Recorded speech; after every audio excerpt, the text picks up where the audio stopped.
दिन आम समस्त एक जगन्नाथ प्रेमी विशेष करी जगन्नाथ प्रेमी समस्त भक्त समाज ये गोटे अत्यंत प्रमुख एवं ऐतिहासिक दिन हो आज ओडिशार माननीय मुख्यमंत्री ओडिशार लोक मैंने हूँ तांकर भावावेग कथा हो महाप्रभु श्री जगन्नाथ को भल पाउथिबा भक्त समाज भावावेग कथा हो भावनार कथा हो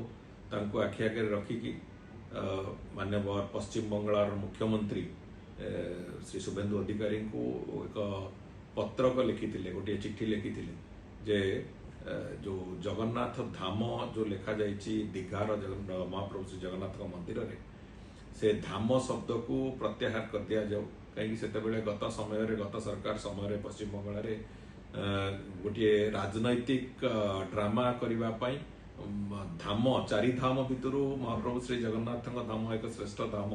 एवं लोके जो माने विश्वास रे भक्तिर सहित आसंती महाप्रभु श्री जगन्नाथ पादपद्म निजक समर्पण करिकी चारि धामर दर्शन करिवार जो पुण्य से पुण्य को अर्जन करके जाती तार गोटे नकलीकरण कला भली से जगन्नाथ धामर जो प्रचार प्रसार करने आरंभ करते जो कथा को एपरिकी पश्चिम बंगाल बंगलाभाषी लोक मैंने भी ताको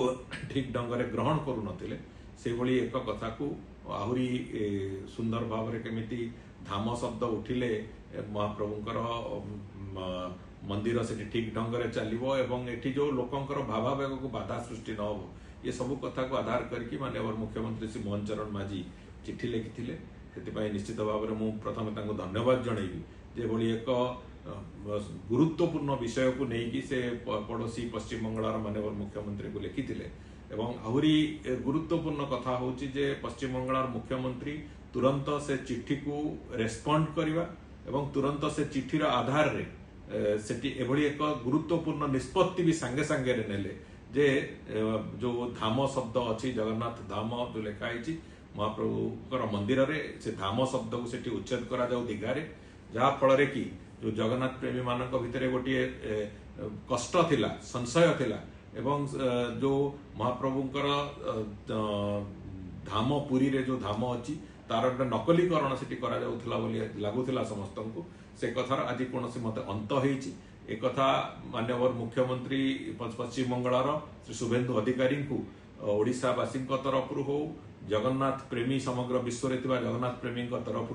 आम निश्चित भाव में कृतज्ञता जनाऊँ एभली एक तुरंत निष्पत्ति नहीं कारण एवं एतिरे आउ गोटे निष्पत्ति भी सेठी नैचंती केवल धाम शब्दर उच्छेद कथा नुहे सेठी ओडिशा रे महाप्रभुंकर मंदिर रे जो भली भाव में रीतिनीति चलुची विभिन्न प्रकार जो पर्व पर्वाणी जो भली ढांचारे होची सेठी भी दीघा मंदिर रे भी समान भाव में रीतिनीति पर्व पर्वाणी पालन करने से गोटे निष्पत्ति ताकू भी नैचंती पश्चिम बंगाल मुख्यमंत्री तेणुक ये दुईटी जाक कथा वास्तव में जगन्नाथ संस्कृतिर सुरक्षा दृष्टि जगन्नाथ संस्कृति को सम्मान देकी जो भली भाव में आम समस्त ओडिशा पश्चिम बंगाल ए समस्ते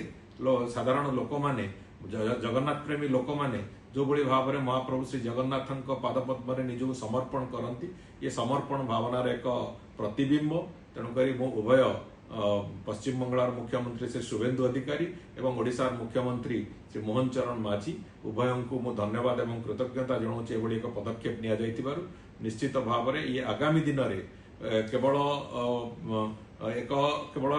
धाम शब्दर उच्छेद कथार रही ये ओडिशा और पश्चिम बंगाल भितर एक आहुरी बंधुतापूर्ण सौहार्द्यपूर्ण भातृभावनार एक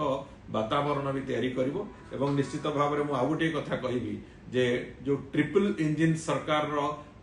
निष्पत्ति नवार जो परिणाम ये एथिरे निश्चित भाव में प्रदर्शित होउची एवं महाप्रभुंकर जो भक्त मानू समस्त को निश्चित भाव में एथिरे गोटे बड़ आश्वासना मिले।